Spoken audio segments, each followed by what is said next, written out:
breaking news, basango ya mokuse ya Congo na banda kuna bino et PC Melibino na Salomon Proverbe 30-30, Amiral Ntambu, Amiral Le Lion, le messager de la bonne nouvelle Mobundeli Amboka.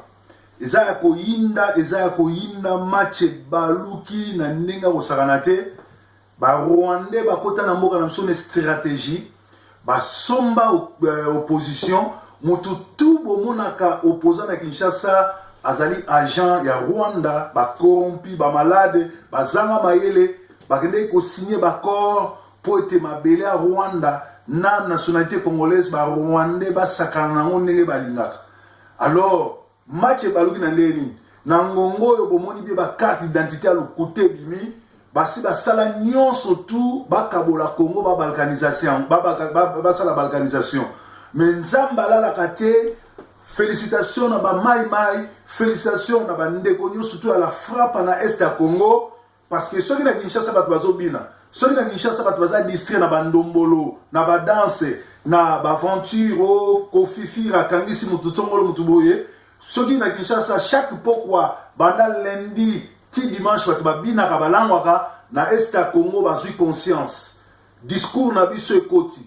Discours pe prophétie ya mwana mboka Lumumba ekoti na kati ya nzoto ndenge prophétie ya nkolo Yesu ekoti ndenge alobaki na Zacharie 14 que Jérusalem ekozala bongo investi na monde entier ba armée monde momba ba attaquer yango. Donald Trump le prophète atango asuka auti kolobango Jérusalem ekomi capitale à Israël, c'est-à-dire calamité Yesu azoya. Or ba juif o mona ba juif bazali bongo ba faux ba juif ba vrai ba juif ya histoire ya Bible o batambola na Yesu eza yonanga biso ba bantu.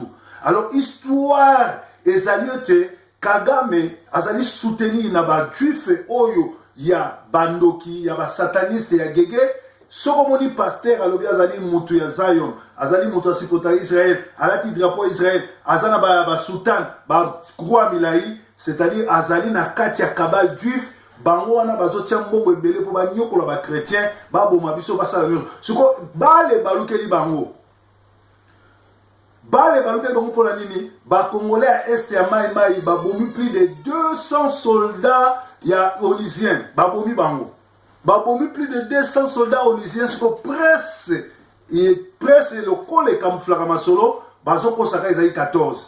Or le cola tobomi plus de 200 soldats onusiens oyo ba complotaka na Kagame na ba Rwandais pour ba sijetir Congo ba komi déjà na plan ya kokata Congo ya kobotola ma matière première à Congo ba komi kobanga ba troupe onusienne ya Canada gouvernement canadien et puis si ordre ba bimisa ba soldats na bango mbanga.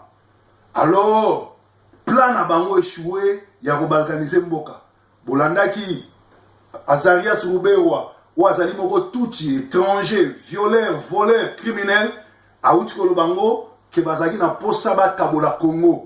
Wana zaki posa na bango na ba juif o ya bandoki. Mais ba vrai ba juif eza biso, nzamba bateli biso. Avant to kota na masolo mususu, ba na Paris bo bongama bo zala ebele, lobi bo humilier Kabila les criminels. Bomoni bien ki auta ko zala na conférence to na basala qui au babenga tripartite, c'est-à-dire réunion tripartite yaki Angola, Congo Brazzaville na Kinshasa, président Lorenzo na président Denis Sassou Nguesso bavandisa ki babise que Kabila qui doit partir oyo tozomona congolais na kanda bakolia yo kosila lokola Samuel Do ebemeno bakotambusa ngo partout départ Mugabe babendi yo basoda départ Eduardo Santos basoda bakei otikali yo moko bakinwa bakolenche yo. Yango bomoni Macron abengiye pour ayebise que Kabila si tu ne pars pas Italio to côté la haute il faut que ndebe na mona mai cop reverser. Alors avant to kota na suite il y avait information to sengi na bana Paris boya ebele ba maki ba nyonso ma desu bo bamba Kabila bo humilier liboso ba français pour ayeba que Kabila doit dégager et biso to ngé souté to la nana professeur Kalele makambazo ba sur ba Rwandais na occupation Lukuta na Congo. Parti de Turoir, qu'est-ce que vous en dites? Il y a la Constitution de la République. Si vous n'avez pas été condamné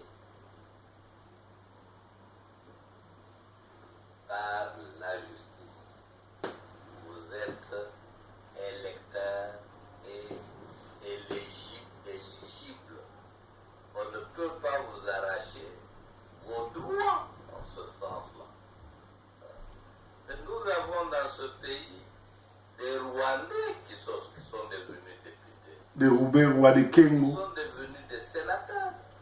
des Il Camérés. fallait commencer par nettoyer cela. Il faut les nettoyer. D'abord, M. Kabila lui-même. Kabila lui-même est rwandais criminel. Du moment où sa nationalité est douteuse, il ne peut pas donner sa candidature, comme il ne peut pas élire. Vous savez on a arrêté au Rwanda un député qui siégeait à l'Assemblée nationale et qui s'est rendu là-bas en congé, en vacances parlementaires. On lui a fait remarquer qu'il n'avait pas la nationalité congolaise. Vous savez que nous avons eu un général ici, Bosco Taganda, général de l'armée nationale, qui a comparu à la CPI et qui a avoué qu'il n'a jamais été congolais. Il fallait commencer par corriger ces choses-là, au lieu de chercher à nous parler des seuils. La volonté réelle, le soubassement, c'est le refus d'organiser les élections. Kabila refuse d'organiser les élections. Et dans un pays occupé, on ne va pas aux élections que les occupants organisent. Vous allez les perdre. Toujours dans ce même projet de loi, il y a une nouveauté dans ce même projet, la machine à voter. On sait ils disent que la machine à voter, ce projet de la machine à voter est un projet qui va faire que on aura facilement le résultat après le vote et puis rapidement, et puis c'est moins coûteux par rapport à la CENI. Écoutez ça. C'est toujours la même logique. En 2011, moi j'ai sillonné ce pays. J'ai assisté à...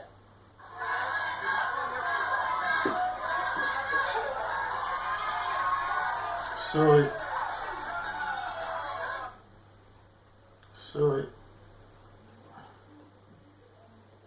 Les adhérents, il y a en direct, les Bongo, mais tout s'est rattrapé. Bolanda, professeur, Makamazo.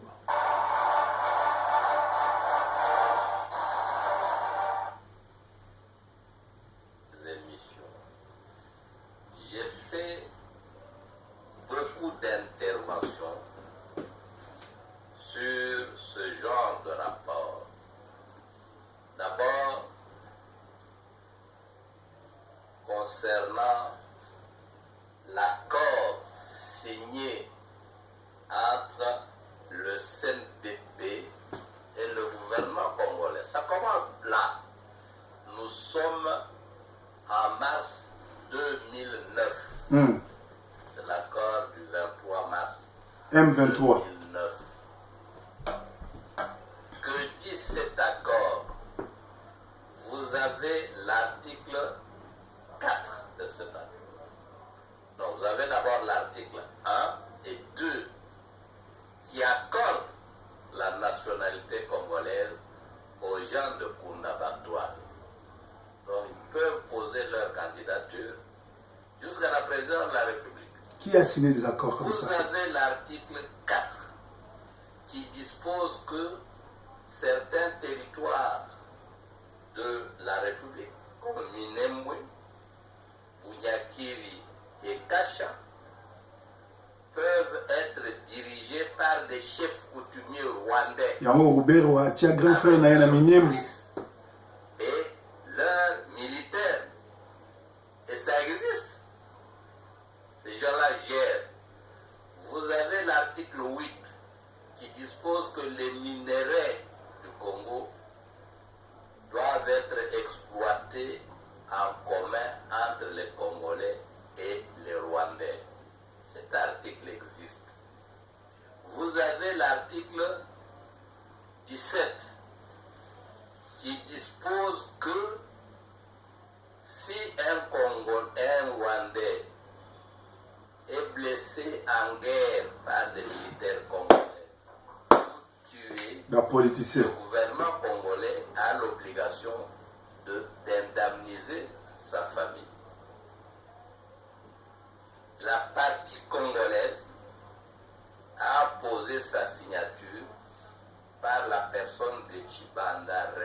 Bokanga kombo bien.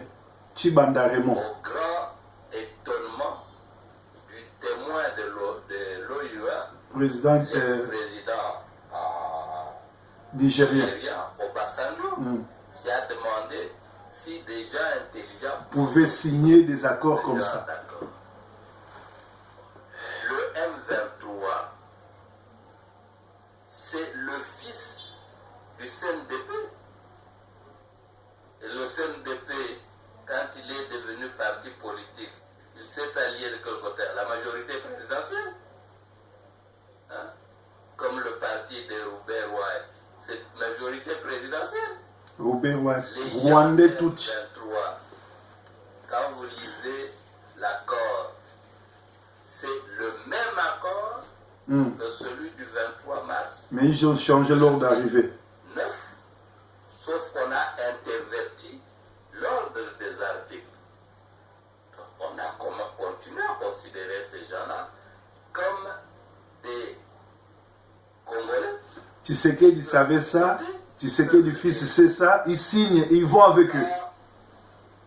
Monsieur Mamadou Ndala fait la guerre contre le M23 et qu'il réussit à le défaire.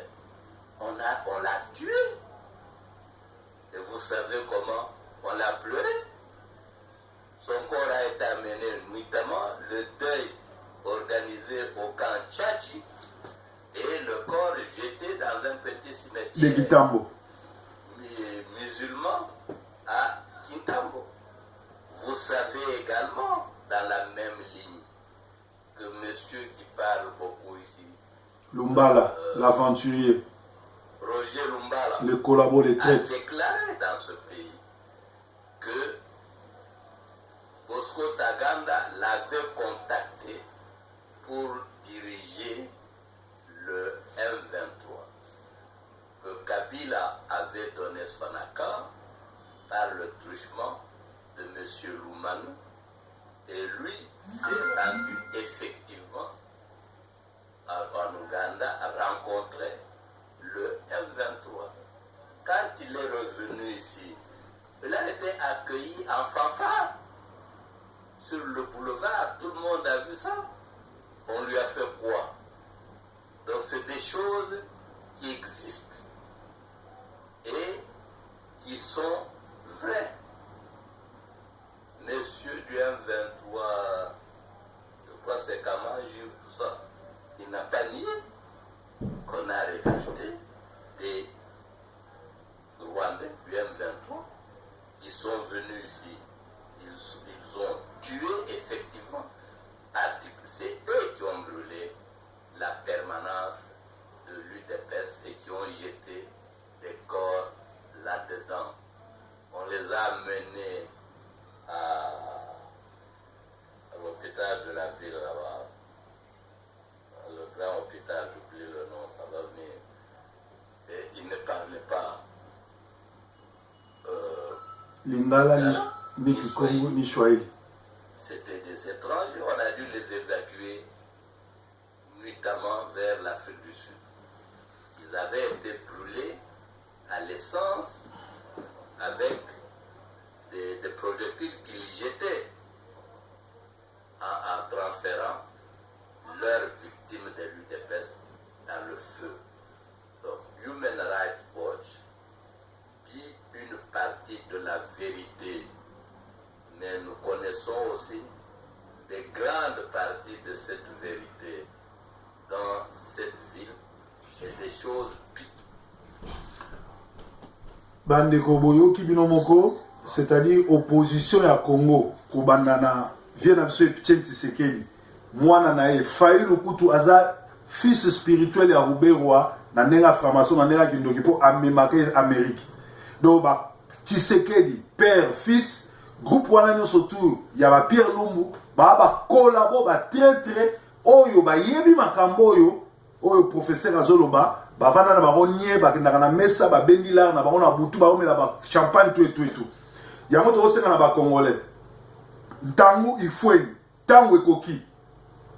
Tala na ngongo oyo, bazo organiser journée munene, le 19 décembre pour na Kabila ba soi-disant leader ya opposition au lieu bazana na Kinshasa pour ba canaliser ba orienter masolo bazan États-Unis bazan Angleterre bazan France ils s'en foutent parce que bazo linga ba bimisa population parce que ba on ba ta franc-maçon bata prima cour ya ndenge Mobutu na ba Rwanda ba alaka ba linga makila soki makila tangi bo konzina bango ezo mata c'est-à-dire groupe wana nyonso tout ya omoni Daniel Safu alobi abimaki na prix babakangaki ye kuna ezali cachote ezali baza paradis baza bien mais siko photo ya publié bino azaki na mbeto hôpital ba ozongse mai ezaki nini ezaki manipulation ba jeune bango tout Beliezer ba TV Tchangu bango tout bazwaka mbongo po bakosa bino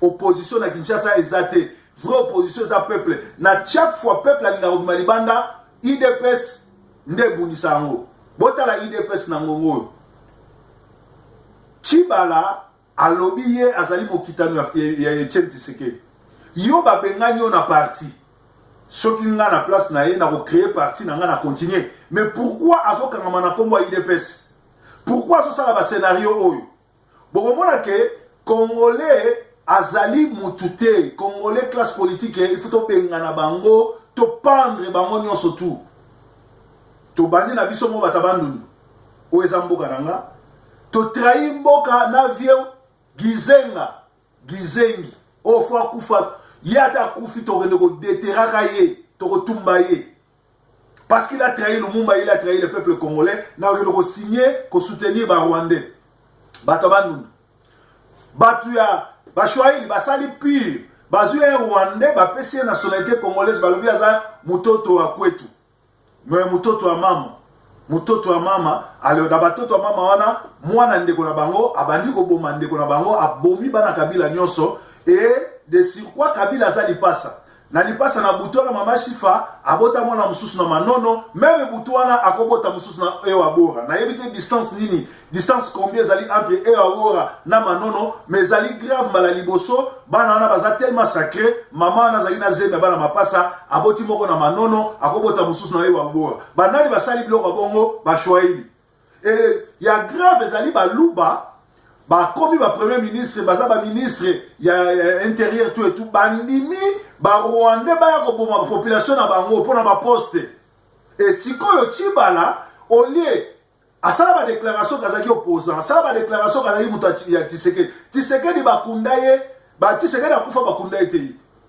Johnny Hallyday a uto kufa mercredi biso no monde bakundie bo Tshisekedi banda kufa na février ti le bakunde bukoni ni bandeko na ye ni bana na ye ni ye Chibala o azo se réclamer que azaki pire mutu Tshisekedi ba rendre hommage te bakundie te. Shame on you baluba. Et ça sonne na mawana et salamate. Et si qu'on se retali bien, mutazo kote la Kabila ezali Chibala. Soki balobi ville morte Chibala bimisi bato azo ke kabamapa. Soki balobi boya sali réunion na ye ya ko ma président IDPS, c'est-à-dire ya mutu abimisi koyo pire ya Kabila ko kote la Kabila. Alors biso oyo toza na poto, soki tozaki organiser bato lokola ba Chibala to tindi un commando ya 4 personnes bake babeti masasi babeti Rubero masasi babeti Kagame masasi babeti nani Rubero masasi babeti Kamere masasi au moni tango ba soldats na biso à est ba bomi plus de 200 soldats ya ONU po bazo jouer jeu à ba Rwandais respect koti ba komi ko banga ba Canadien ba lobi ba bimisa ba soldats na bango ba bien na to mona makambo te ndeko na ngai Yebango ke bato bino bozobenga opposition ce sont des traîtres. Professeur Kalel a expliqué bino makambutu bango ba yebi yango. Neni bango ke no signer baccord ba Rwandais ba son nationalité na biso. Bino mo bomoni mikolo oyo be étudiant na biso ya Kinshasa ba futa bango bourse te unité mais ba Rwandais bazo na poto kotanga na bekola kitoko bazo so ba bourse na koma ba congolais na mbongo ba congolais. Alors ndeko na ngai ngonga ngwe koki ngonge koki futo sila na Kabila parce que Kabila ena ba Rwandais na ba criminel ba boma ba congolais mais ba congolais bazo landaye bazo benge rais ngongango yango bana Paris bosila na Kabila ndinga zo ya lobi bobima epele bo humilier na Kinshasa bino no surtout boza Kinshasa soki rassemblement ba pesi bino itinéraire ya marche te ba coordonner en côté bo bimate ezali bongo bazo sala bino bongo o babengaka ko sacrifier bino po bango bokonzi na bango emata. Donc félicitations na bana mboka na koto ya est ya Congo ndenge botelemi soué na biso ezali Kinshasa telema to bima libanda ebele pona obengana kabila parce que bilia ki ebikoki ezalaki bongo intervention à lelo. De l'autre côté batu ya mokili momimba bazo funda CPI que azali kotika kabila a massacré ba Congolais et pourtant ba Congolais bazali ba personnes en danger non assistées. Ndeko na biso la lutte est longue mais to komi na boya tinel to zo bima pe to longa to benga na kabila to continuer to za bomoko bolandaka ba ventiriete bolandaka batolo kosote bolandaka bazoba te no ba poto gagner combat oyo foto benga na bazoba ba envoûter na kati ya combat. Soko yoka mutu alobi na komba papa Kimbangu, soko alobi na komba nzamba bakoko, c'est-à-dire c'est un envoûté, il comprend même rien. Kimbangu mutu akopesa biso lipandate, nzamba bakoko mutu akopesa biso lipandate, vraie prophétie mukola masolo kwangolo zonso ezali les rois des rois Jesus Christ. Yesu Christ ne mukwangolo zonso. Oyo aloba 250 000 ans avant ngana otobotama que Jérusalem et kozala bongo assiégé na ba mur na ba armée no so monde. Lelo Donald Trump a eu signé des décrets pour te makamouane koukisama. C'est-à-dire, enlèvement Ali, l'ole Ali, 3e guerre mondiale Ali. Avant 3e guerre mondiale Ali, nous avons dit Congolais Ali Amela, parce que Congolais banda soit indépendance de l'eau à ce peu là dans noté. Congolais, journée à ce qui bandi, journée historique bandi, tout élément. Tout bien en Rwandais. Félicitations à bandi qu'on a besoin est. Bon barré du sous baolisien, bon barré bango, tout si là na bango, pour bango, bah au tout le peuple ensemble. Tolobate combien de bana na biso amike ba 11 ans 12 ans ba osaki ndumba na bato wana ba opesa ba sida ngomé koki Congolais telema Lumumba lobaki libération à Congo, l'histoire du Congo sera écrite par des Congolais et non par des Américains, non par bato na mususu. Breaking news, yes nkolo.